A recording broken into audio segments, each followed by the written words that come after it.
શક્કરપારા શીખવો છો? કરારા. કરારા એટલે ક્રિસ્પી છે એટલી તો ખબર પડી, પણ શું ક્રિસ્પી છે?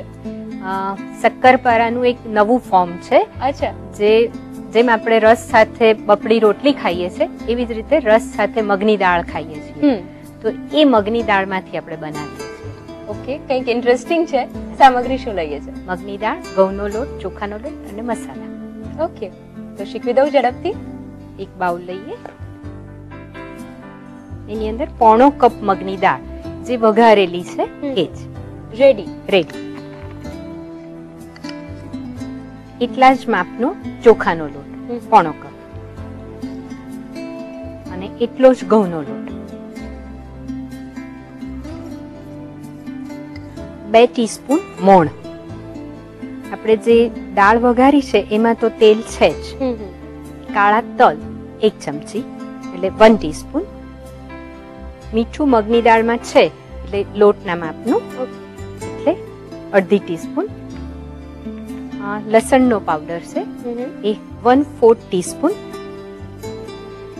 અચ્છા, અહીંયા આગળ પાવડર જ કમ્પલસરી યુઝ કરવો પડે કે પેસ્ટ લઈ શકાય? પેસ્ટ લઈ શકાય, પણ એ પછી લાંબુ બહુ નથી ચાલતું, એટલે બને તો નાખવાનું, નહીં તો અવોઇડ કરી શકો. એવી જ રીતે 1 ટીસ્પૂન કાંદાનો પાવડર.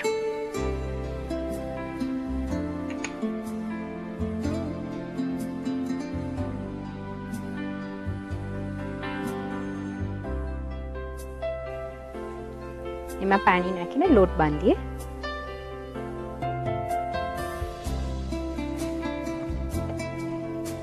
લગભગ એવું બને કે રસની સિઝનની અંદર આ મગની દાળ આપણે ઓલ્ટરનેટ તો બનાવતા જ હોઈએ, તો જ્યારે વધે ત્યારે આ નાસ્તો બનાવીને મૂકી શકીએ. ઓકે.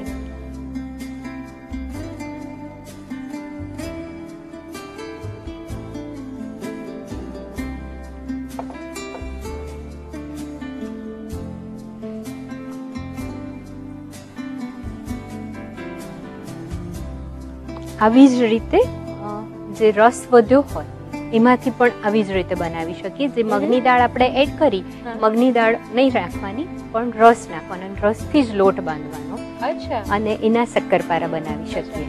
એટલે એક રસની સ્વીટનેસ પણ એમાં આવશે અને થોડીક મેંગો ફ્લેવર પણ એમાં એડ થશે. Very nice.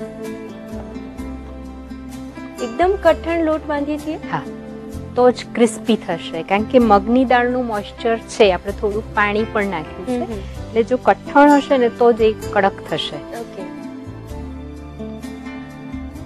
આવી રીતે લોટ બંધાઈ ગયો છે. આમાંથી એક લુઓ કરીએ.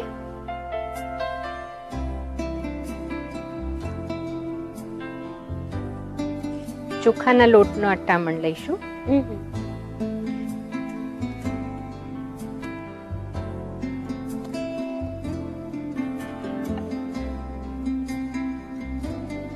વણતી વખતે થિકનેસ કેટલી રાખીએ છીએ? પતલું કરવાનું, કારણ કે આપણે ક્રિસ્પી કરવું છે ને એટલે.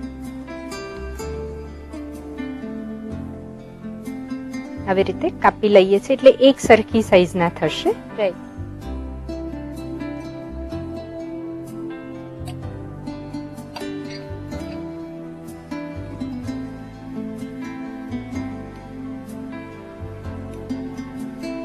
અચ્છા, એકદમ નાના નાના કાપીએ છીએ. હા.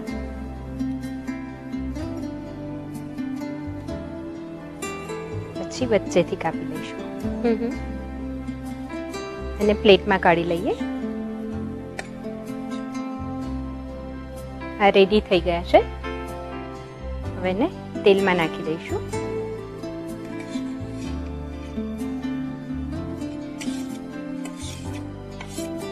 આને એકદમ ધીમા તાપે કરવાનું છે, એટલે એકદમ ફૂલ ગેસ થી તેલને ગરમ નથી કરવાનું, નહીં તો લાલ થઈ જશે, કારણ કે આપણે ક્રિસ્પી કરવાના છે ને એટલે.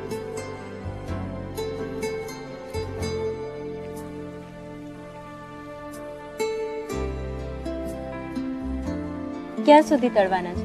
એકદમ કડક થઈ જશે ત્યાં સુધી.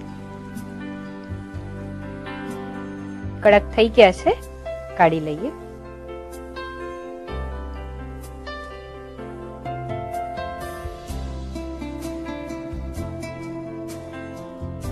ગરમ હોય ત્યારે જ એની ઉપર ચાટ મસાલો નાખી દઈએ છીએ.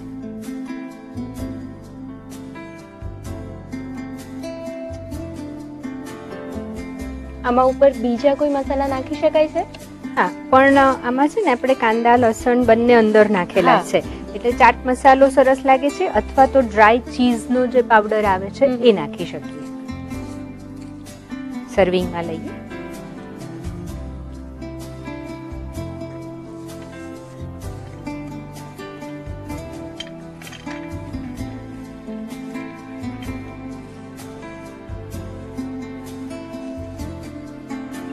એકદમ ક્રન્ચી કરારા તૈયાર છે. સાવર ક્રીમ સાથે એને સર્વ કરીએ છીએ, અને આની સાથે કોઈક મોકટેલ આપીએ તો સોનામાં સુહાગા મળી જાય.